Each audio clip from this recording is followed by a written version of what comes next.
애청자 여러분 안녕하십니까. 2023년 3월 16일 캐프터뉴스입니다. 오늘의 주요 뉴스 헬라인입니다. 오늘은 한인 여성 4명이 숨진 애틀란타 총격 2주년이 되는 날입니다. 바이든 대통령은 성명을 통해 아시아계 혐오를 끝낼 것이라고 다짐했습니다. 텍사스에서 한 은행에서 돈을 인출한 아시아계 여성이 노상 강도에게 거리에 내던져지는 폭행을 당했습니다. 이 여성은 하반신 마비가 됐습니다. 미국이 흑해 상공에서 발생한 러시아 전투기와 미국 무인기 충돌 당시 영상을 공개했습니다.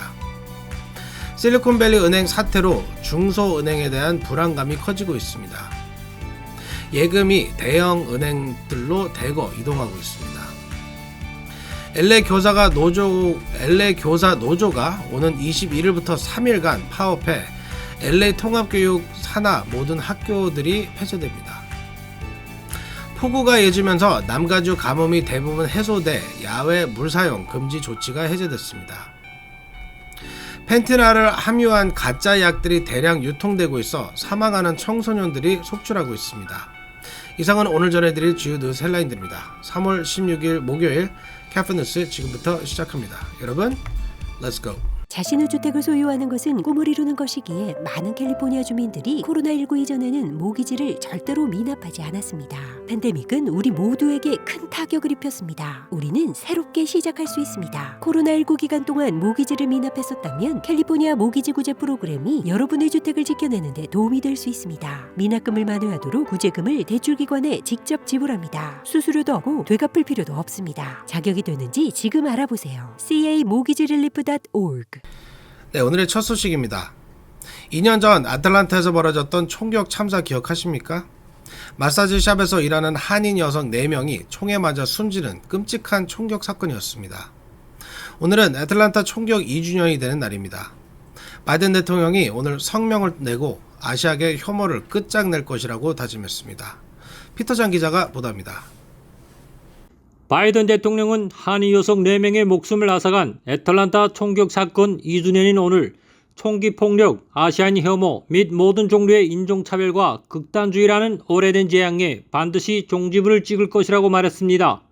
바이든 대통령은 오늘 에리카 모리추구 백악관 아텍의 연락 담당관을 통해 애틀란타 지역사회에 전달한 영어, 한국어 및 중국어로 된 서한에서 이같이 밝혔습니다. 바이든 대통령은 서한에서 2년 전 오늘 누군가의 어머니, 누이, 이모, 친구, 이웃이었던 8명이 모고한 사람들을 순식간에 잃었고 가족들은 영혼의 일부를 땅에 묻어야 했다고 말했습니다. 이어 추모의 날을 맞아 영부인과 저의 마음속에 여러분과 여러분이 사랑하는 사람들을 담아본다고 말한 뒤 희생자 가족들에게 진정으로 슬픔이 끝나는 날은 오지 않겠지만 결코 사라지지 않을 여러분들의 사랑 속에서 삶의 목적과 의미를 찾기를 바란다고 말했습니다. 바이든 대통령은 지역사회에 2년 전 참사가 일어난 직후 해리스 부통령과 제가 애틀란타를 방문했을 때도 말씀드린 것처럼 우리 모두 여전히 여러분과 함께하고 있다면서 전국 모든 배경의 사람들이 함께 모여 희생된 생명들을 기리고 이 커뮤니티의 놀라운 회복력에 경의를 표하고 동료 미국인들로서 연대하고 있다고 말했습니다. 그는 우리가 함께한다면 이 세상에 해내지 못할 일은 없다고 강조했습니다. 2년 전인 2021년 3월 16일 애틀란타 일대 세 군데의 마사지 업소에서 연쇄 총격 사건이 벌어져 한인 여성 4명을 포함해 8명이 숨졌습니다. 1차 총격은 이날 오후 5시께 애틀란타 북서쪽의 체로키 카운티 에고스에 있는 영스 아시안 마사지에서 벌어졌고 이곳에서 5명이 총에 맞았습니다. 2차와 3차 총격은 이곳에서 약 30마일 떨어진 애틀란타의 한인 마사지 업소 2곳에서 벌어졌고 골드 스파에서 여성 3명이 사망했고 건너편 아로마 테라피 스파에서 여성 1명이 사망했습니다. 카플라 뉴스 피터장입니다. 애틀란타 총격 사건 2주년이 됐지만 아시아계에 대한 증오 범죄는 멈추지 않고 있습니다. 텍사스에서 아시아계 여성이 노상 강도에게 거리로 내던져져 하반신 마비가 되는 충격적인 사건이 발생했습니다. 제프리 기자가 보도합니다. 텍사스 길거리에서 노상 강도를 당한 아시아계 여성이 강도에게 집어던져져 하반신이 마비가 되는 충격적인 사건이 발생했습니다. 지난 13일 은행에서 거액의 돈을 인출한 44세의 능주엉 씨가 노상 강도를 당한 후 하반신 마비에 빠졌습니다. 텍사스 휴스턴 경찰에 의하면 쯔엉 씨는 지난달 13일 지역 쇼핑센터 인근에서 갑작스러운 공격을 당했습니다. 경찰은 강도가 돈을 인출하는 쯔엉을 목격한 이후 쇼핑센터까지 미행했을 것으로 추정하고 있습니다.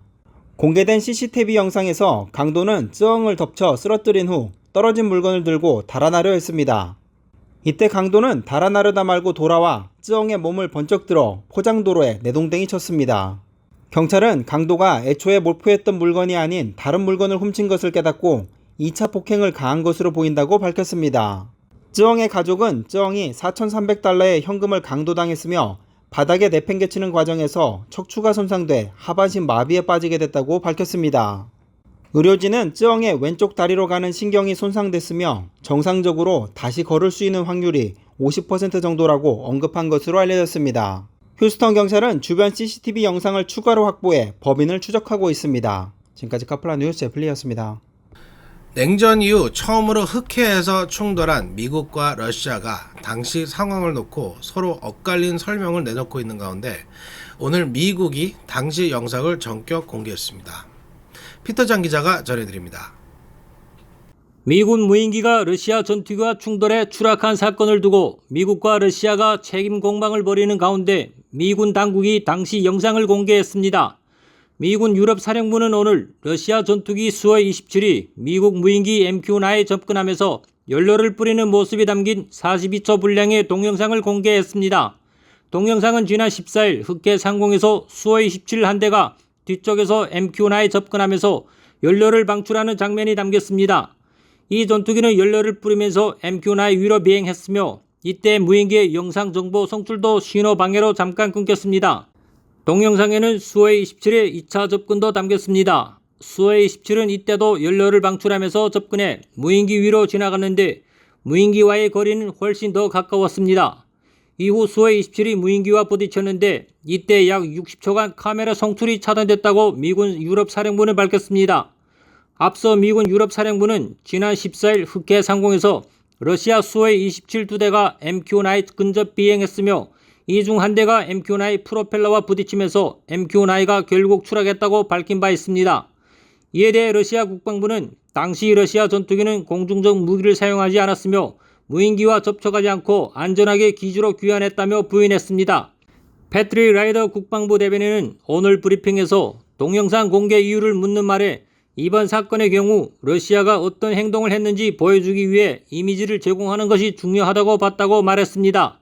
지금까지 카플라 뉴스 피터장입니다. 네, 실리콘밸리 은행 사태로 중소은행들에 대한 미국인들의 불안감이 확산되고 있습니다. 작은 은행들에 있던 예금을 빼내 대형 은행으로 옮기는 움직임이 뚜렷하게 나타나고 있습니다. 제프리 기자가 보도합니다. 실리콘밸리 은행과 시그니처 은행의 잇따른 폐쇄로 은행들에 대한 불안감으로 위기 확산 우려가 여전한 가운데 은행 고객들이 대형 은행들로 이동하고 있습니다.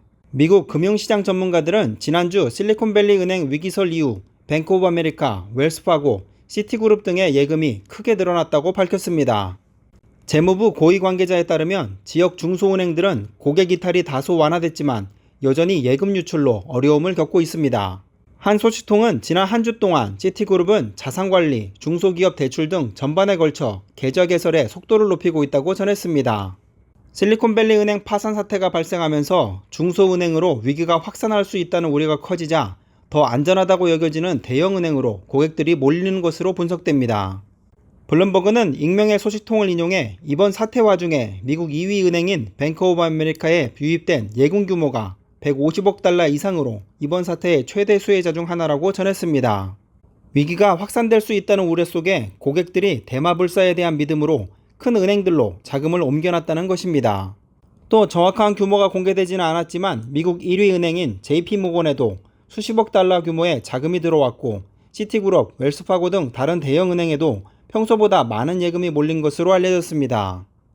UC 얼바인의 마이클 이머먼 교수는 상위 6개 은행은 대마불사다. 과거 금융위기도 이를 입증해준다면서 이름값이 더 확실한 은행으로 가는 게 더 안전하다고 말했습니다. 지금까지 카플라 뉴스 제플리였습니다.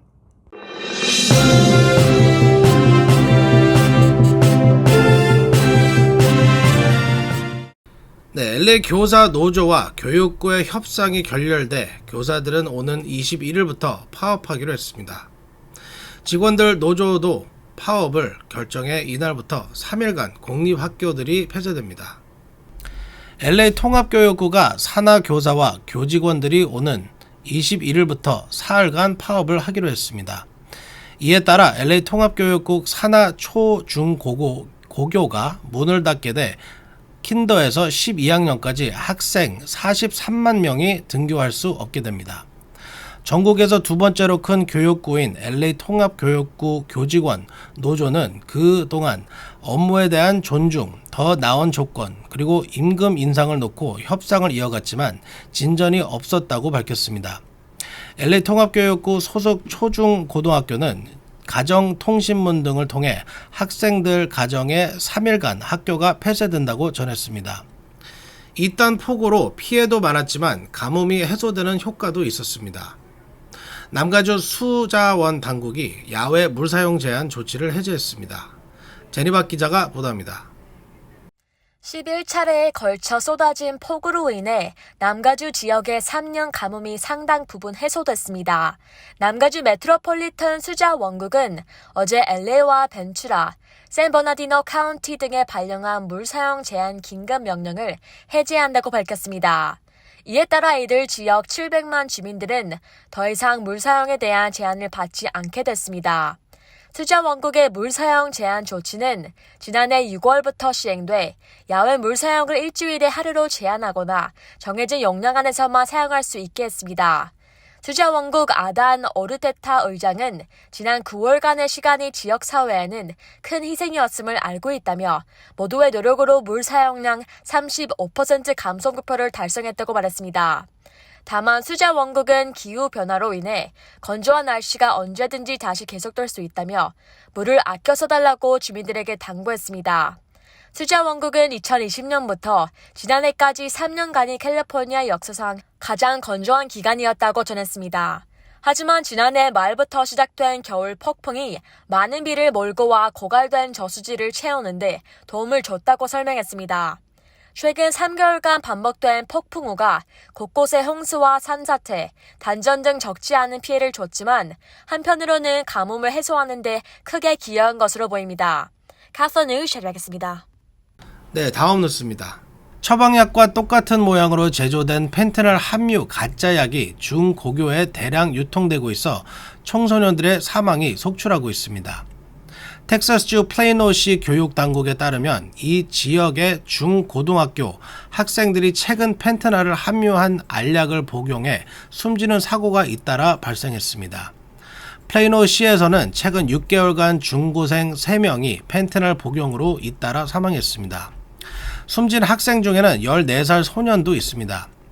또 다른 학생 10여 명은 비슷한 시기 펜트날이 함유된 알약을 복용했다가 응급치료를 받고 고비를 넘기기도 했습니다. 펜트날 복용 후 살아남은 14살 소녀의 부모는 방송 인터뷰에서 중학교 안에서 이런 약이 유통될 것이라는 전혀 생각지도 못했다며 분노했습니다. 연방 마약 단속국 DEA는 펜트날을 함유한 이런 알약을 가짜약, 페이크필로 지칭하면서 모든 부모가 이 알약에 대해 알 필요가 있다고 홈페이지에 알리기도 했습니다.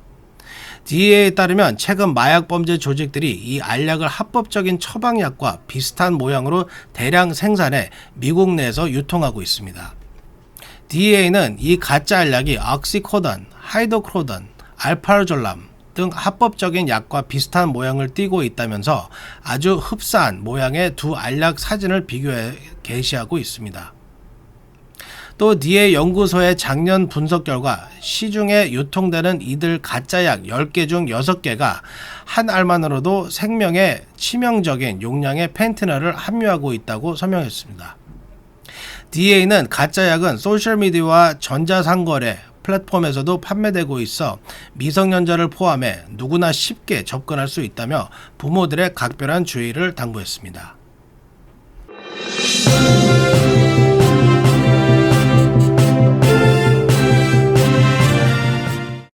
네, 오늘 준비한 소식은 여기까지입니다. 좋은 밤 되시기 바랍니다. 3월 16일 목요일 캡틴 뉴스 여기서 마치겠습니다.